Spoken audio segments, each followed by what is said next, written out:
I'd like to talk about a very important subject today, which is assessing the condition of a rug and the fact that you cannot make any assumptions about the age of a rug based on the condition.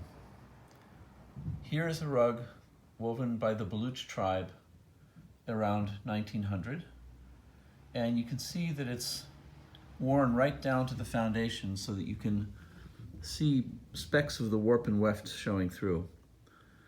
Now, some of this wear is a product of natural corrosion in the brown because they use iron in the dye process, which was corrosive.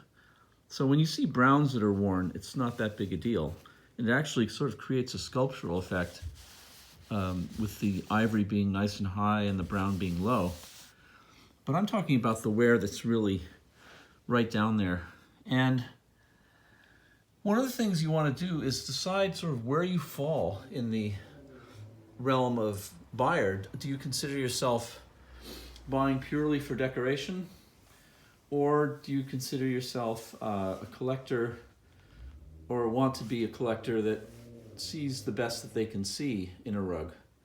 And a worn rug is beautiful and it has a great aesthetic, but it does deny you certain tactile and aesthetic pleasures, let's say. So next to this, I'm moving over to another Baloch that is the same age, that has all of its original pile.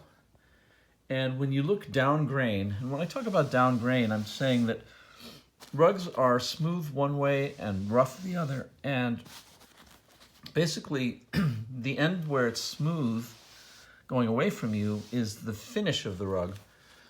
And the other end, obviously, is where they started. And when you look at rugs down grain, you get sort of the most luminous quality of wool. And it really shines and is a real pleasure. And when you hang a rug on the wall, you always want to hang it with the top at the top so that the pile is running down towards the floor, because the light will have this wonderful reflective quality. So what we get from this rug is just this depth of color and saturation and beauty that you're really not going to get very clearly with a worn rug, because with a worn rug, the foundation is playing as much of a role in the aesthetic as the actual rug itself. And when you have knots that are just barely hanging on, you get this kind of corduroy effect and nubbiness.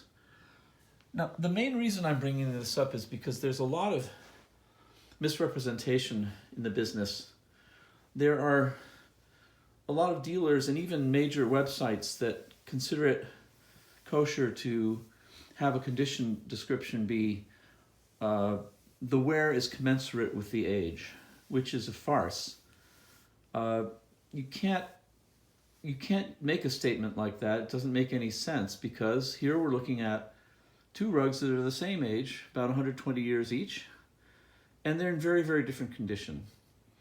So that term is meaningless, and to me it's sort of an attempt to indemnify the seller against any recourse if the buyer has a problem down the road, and they can say, well, I said that it was commensurate with the age.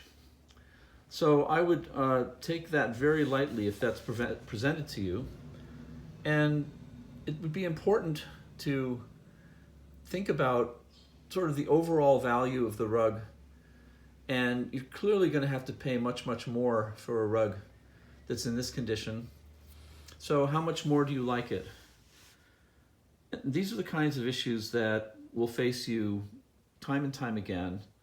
And as long as the worn version is being sold for, let's say, 20% of the version that's in great condition, then it's fine. But when the worn rugs are being sold for essentially the same amount of money, it's a very poor investment.